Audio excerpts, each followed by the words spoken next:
بسم اللہ الرحمن الرحیم۔ پروگرام اصول دین کے ساتھ محمد اصغر یزدانی ایک مرتبہ پھر آپ کی خدمت میں حاضر ہے اور بحث ہو رہی ہے توحید کے حوالے سے۔ توحید کی 4 قسمیں ہیں جو عموماً علماء بیان فرماتے ہیں: توحید فی الذات، توحید فی الافعال، توحید فی العبادہ اور توحید فی الصفات۔ اللہ کو جب ہم احد مانتے ہیں، واحد مانتے ہیں، تو ذات کے اعتبار سے بھی واحد ماننا چاہیے، احد ماننا چاہیے۔ صفات کے اعتبار سے بھی احد و واحد ماننا چاہیے۔ عبادت کے اعتبار سے بھی اس اللہ کے علاوہ کسی کی عبادت جائز نہیں، اور افعال بھی اسی ذات کے ساتھ مخصوص ہیں، اس کے افعال میں بھی کوئی اس کا شریک نہیں۔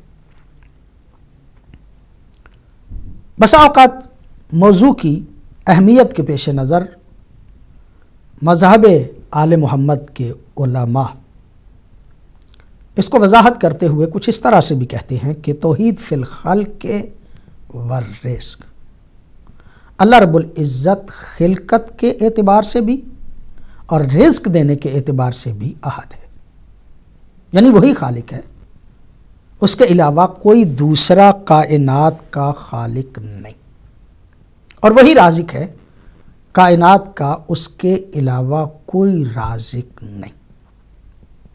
ارشاد ہوتا ہے الا لہ الخلق، خبردار اس بات کو ذہن میں رکھو کہ اللہ ہی خالق ہے، وہل من خالق غیر اللہ۔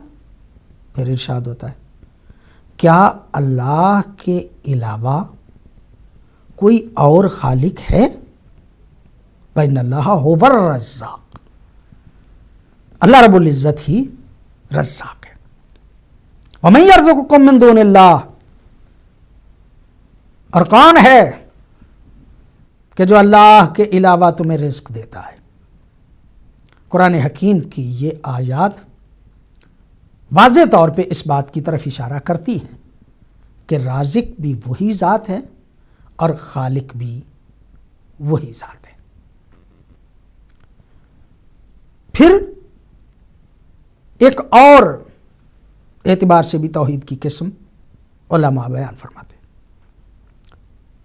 اور وہ جو ہم نے ابھی آپ کی خدمت عالیہ میں عرض کیا کہ توحید فی الصفات،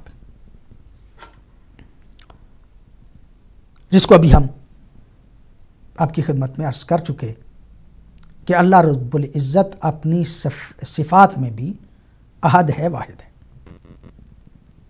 توحید فی الامر والنہی،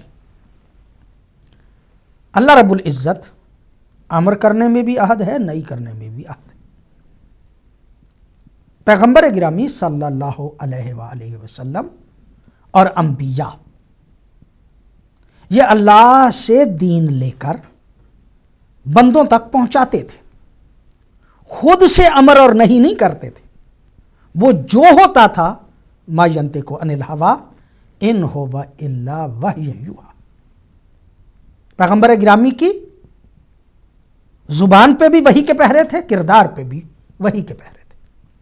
وہ اللہ رب العزت کہ اس حکم کے اس قدر مطیع اور تابع تھے کہ ما ینطق عن الہوی وما رمیت اذ رمیت ولکن اللہ رمی، اے رسول جب تو پھینکتا ہے پتھر تو تو نہیں پھینکتا، یہ تیرے پھینکے ہوئے ایسے ہیں جیسے اللہ کے پھینکے ہوئے۔ وہ اللہ رب العزت کے حکم کی اطاعت کرتے تھے، اپنی طرف سے کسی حکم کو بنا کے بیان نہیں کرتے تھے۔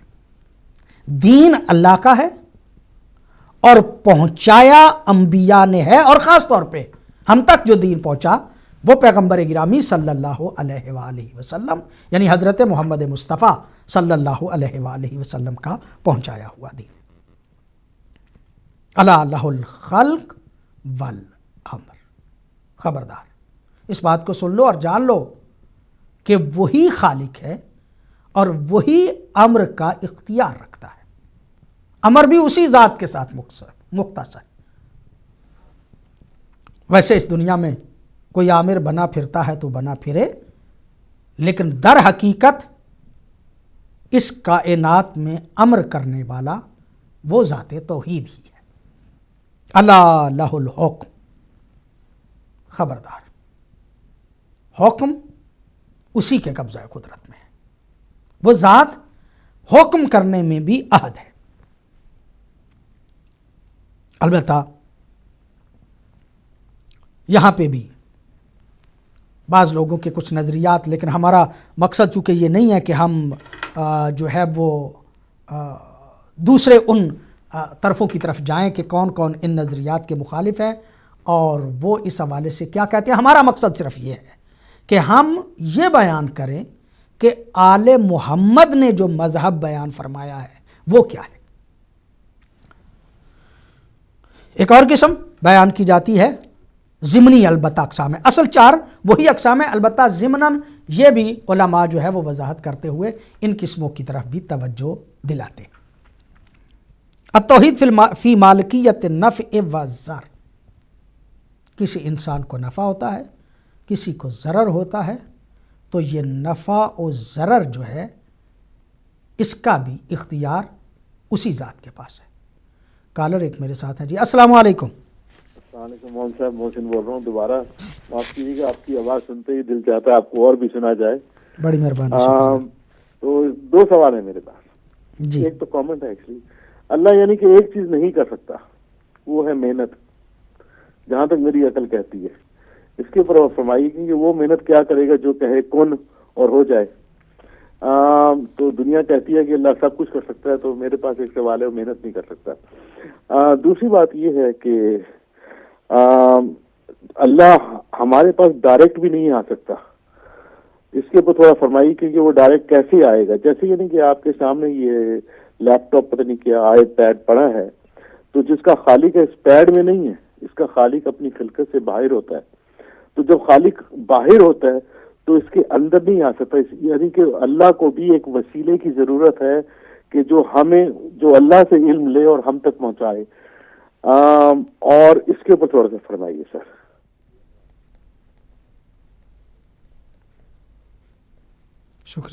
شکریہ جناب۔ محسن صاحب،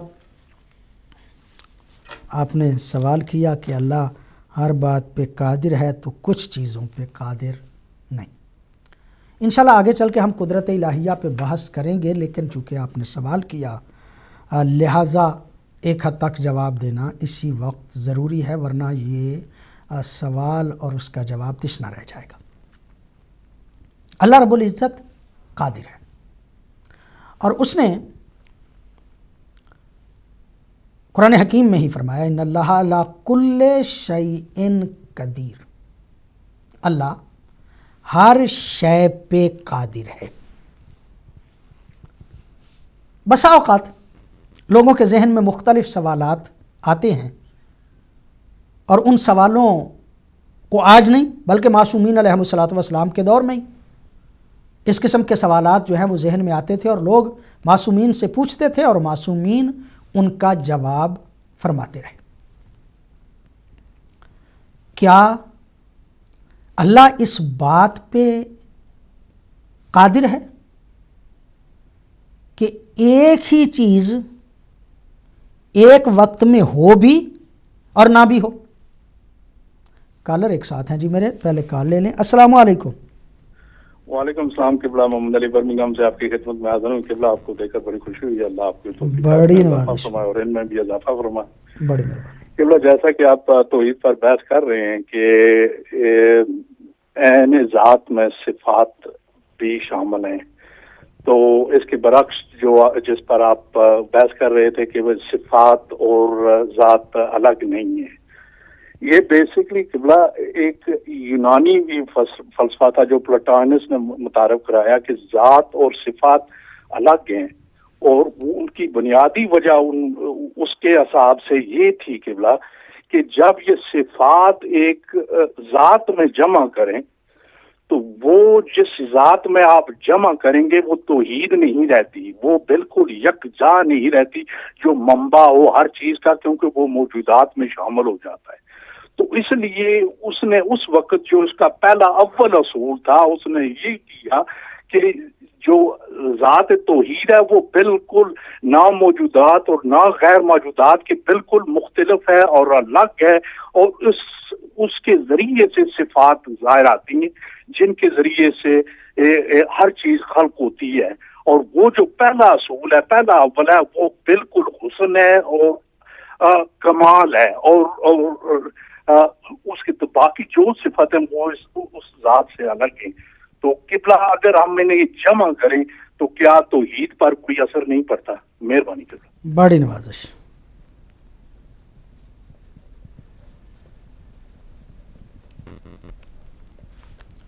السلام علیکم۔ وعلیکم السلام، میں مسمہ اختر بول رہی ہوں جرمنی سے۔ جی فرمائیے میری بہن۔ میرا سوال ہے، سب سے پہلے آپ کا پروگرام بہت جا رہے ہیں، ہم پوری فیملی بہت خوش ہو کے آپ کے پروگرام دیکھتے ہیں اور ہمارے نالج میں کافی اضافہ ہو رہا ہے۔ میرا ایک سوال ہے کہ اگر جب ہم قسمت کی بات کرتے ہیں، ہم کہتے ہیں بھی اللہ تعالیٰ نے ہماری قسمت پہلے سے لکھتی ہوئی ہے، ٹھیک ہے، اگر جب کوئی انسان گناہ کرے پھر دوسرا کہتے ہیں نہیں اب اس کی قسمت میں لکھا ہوا تھا، دیکھا جائے تو پھر ہم اللہ تعالیٰ کو بلیم کرتے ہیں نا، بھی انہوں نے ہمیں ایسا بنایا تو ان کو پتا تھا بھی ہم یہ غلطی کریں گے۔ اکثر ایسا کچھ ہم سوسائٹی میں سنتے رہتے ہیں، تو اس پہ ذرا آپ پلیز کوئی تجویز فرمائیے۔ جی شکریہ۔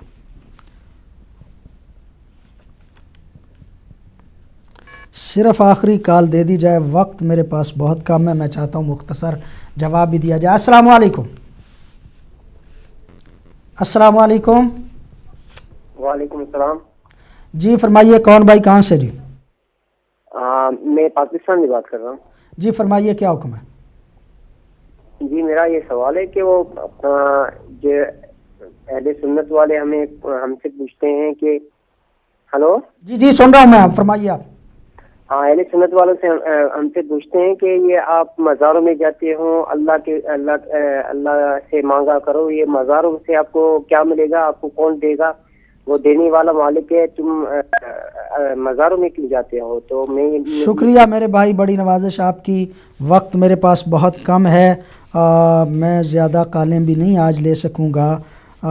محسن بھائی، پہلے تو یہ کہ میں عرض کروں اللہ قادر ہے، چونکہ وقت بہت کم رہ گیا، زیادہ تفصیلات میں اس وقت نہیں جا سکتا، ورنہ میرا خیال تھا کہ آج میں آپ کے سوال پہ ذرا تفصیلی جواب دوں گا۔ اللہ رب العزت قادر ہے، ہم کیوں نہیں اسے دیکھ سکتے؟ اس کا ہمارے پاس آنا اس کی قدرت کی نفی نہیں بلکہ ہمارے نقص کی وجہ سے۔ ہم اس قابل نہیں کہ اس ذات جو ہے اس تک پہنچ سکیں، وہ خالق حقیقی قادر ہے، وہ اپنے کمال کی وجہ سے ناقص جو ہیں ان تک نہیں پہنچ سکتا۔ مختصر تو اتنا ہی ہے۔ البتہ یہ بات ٹھیک ہے کہ چونکہ ہم ناقص ہیں، اللہ رب العزت نے اپنے دین کو ہم تک پہنچانے کے لیے اور اپنے پیغام کو ہم تک پہنچانے کے لیے وسیلے بنائے ہیں، جن وسیلوں کو حجت خدا کہا جاتا ہے، کبھی نبی، کبھی رسول، کبھی امام، اگر مشترکہ طور پہ میں کہوں تو حجت خدا کہا جا سکتا ہے۔ یہ حجت خدا اللہ سے دین لے کے بندوں تک پہنچاتے ہیں۔ جناب محمد علی صاحب، آپ نے بھی گفتگو کی اللہ رب العزت کی عین ذات پر، اور پھر کسی مفکر کا حوالہ بھی دیا کہ اس نے بھی کہا ہے کہ ذات اور صفات جو ہیں وہ جدا جدا ہیں، اور یہ بھی اس نے تسلیم کیا کہ اگر ذات اور صفات کو جدا جدا مانا جائے تو اللہ پھر احد نہیں رہتا۔ یہ مسئلہ جو ہے وہ واقعاً اسی طرح کا ہے، یہ اس کی بات نہیں بلکہ ہمارے ہاں جو برادران ہیں، ملت اسلامیہ کے جو افراد ہیں، وہ بھی اس بات کو پوری طرح سے نہیں سمجھ سکے، بہت لمبی بحثیں اس میں کی گئیں، لیکن جو ہمارا نقطہ نظر ہے وہ یہ ہے کہ ہم سمجھ نہ سکیں یہ اور بات ہے، لیکن اتنا ہم ضرور سمجھتے ہیں کہ وہ احد ہے۔ ہم نہ سمجھ سکیں تو اسے دو نہیں بنا سکتے، یہ ہمارے نہ سمجھنے کی، اور یہ بات بھی میں عرض کروں آپ کی خدمت میں کہ تمام معزز ناظرین و سامعین کی خدمت میں، کہ ضروری نہیں اللہ رب العزت کی ذات اتنی اعلیٰ و عرفہ ہے اپنی ذات کے اعتبار سے کہ وہ ہمارے ذہنوں میں آ ہی نہیں سکتی۔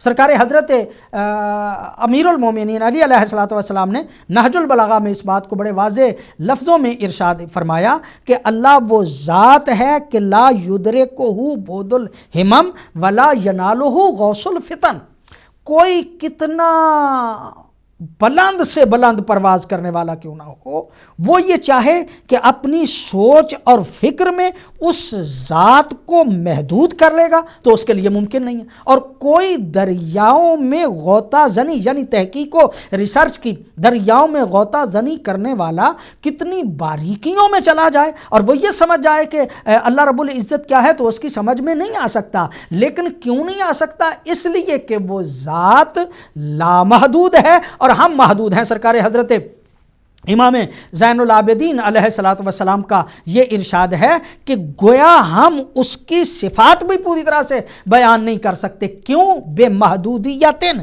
اس لیے کہ ہم محدود ہیں، ہماری محدودیت کی وجہ سے ہم اس ذات کو پوری طرح سے نہیں سمجھ سکتے۔ لیکن اگر سمجھ نہیں پاتے تو اس کا مطلب یہ نہیں ہے کہ ہم اسے دو بنا دیں، اس کا یہ مطلب نہیں ہے کہ ہم کئی قدیموں کے قائل ہو جائیں، اس کا یہ مطلب نہیں ہے کہ ہم اس کی صفات کو اس کی ذات سے جدا جدا جو ہے وہ تصور کر لیں۔ نہیں، وہ ذات عرفہ و اعلیٰ ہے اور وہ ہر اعتبار سے احد ہے، ہر اعتبار سے جو ہے وہ واحد ہے، اس کا کوئی شریک جو ہے وہ نہیں ہے۔ لہٰذا جرمنی سے کال ہوئی اور اس کال میں ہماری کسی بہن نے سوال کیا کہ یہ قسمت جو ہے وہ کہا جاتا ہے کہ یہ قسمت ہے اور قسمت میں لکھ دیا گیا تھا، ایسی بات نہیں ہے۔ اللہ رب العزت نے قرآن حکیم میں بارہا اس بات کو بیان فرمایا، فمن شاء، جو چاہتا ہے وہ صحیح راستے کی طرف چلے، جو چاہتا ہے وہ غلط راستے۔ ہم نے راستہ دکھا دیا ہے، اب تمہاری اپنی مرضی ہے کہ تم اللہ کے اطاعت گزار بننا پسند کرو گے یا اللہ کے نافرمان بندے بننا پسند فرماؤ گے۔ اللہ رب العزت نے اسباب و مسببات کی دنیا کو بنا دیا ہے اور اس میں ہمیں بنا کے با اختیار جو ہے وہ چھوڑا ہے۔ ہمارے وجود میں ہم با اختیار نہیں ہیں، وہ اس ذات نے بنایا ہے۔ البتہ جب بنا دیا ہے تو اب ہم اپنے افعال میں با اختیار ہیں، اور جب افعال میں با اختیار ہیں تو اس نے بنا کے فَأَلْهَمَهَا فُجُورَهَا وَتَقْوَاهَا، اس نے ہمیں اچھائی بھی بیان کر دی ہے، ہمیں برائی بھی بیان کر دی ہے۔ اب جو کچھ ہوتا ہے وہ ہمارے اپنا کیا دھرا ہوتا ہے، اسی لیے جو ہے وہ جنت و جہنم ہے۔ اگر ہمارے اعمال اور ہمارے افعال جو ہیں اس میں ہمارا اختیار نہ ہوتا تو اچھے اعمال کی وجہ سے ہمیں جزا نہیں ملنی چاہیے تھی اور برے اعمال کی وجہ سے ہمیں سزا جو ہے وہ نہیں ملنی چاہیے تھی۔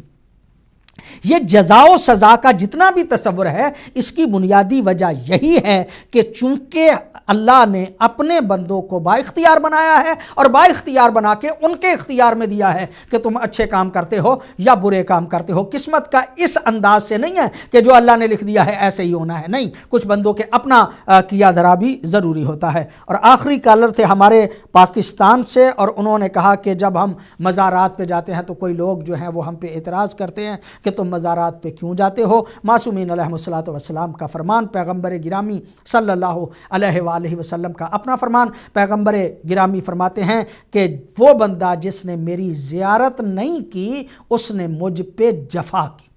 پیغمبر گرامی صلی اللہ علیہ وآلہ وسلم فرماتے ہیں کہ میری قبر کی زیارت کرو۔ پیغمبر گرامی کی قبر کی بھی زیارت پہ جانا چاہیے اور معصومین علیہ الصلوۃ والسلام کی قبور پہ بھی، ان کے مزارات پہ بھی ہم جاتے ہیں زیارات کے لیے۔ اور اس کے علاوہ بھی جو اولیاء اللہ، اچھے اللہ کے نیک متقی پرہیزگار بندے ہیں، ان کے بھی ہم درباروں پہ جاتے ہیں، ان کے بھی مزارات پہ جاتے ہیں۔ لیکن پہلے میں نے اس بات کو عرض کیا کہ ہم جو جاتے ہیں تو وہاں جا کے ان کی پرستش نہیں کرتے۔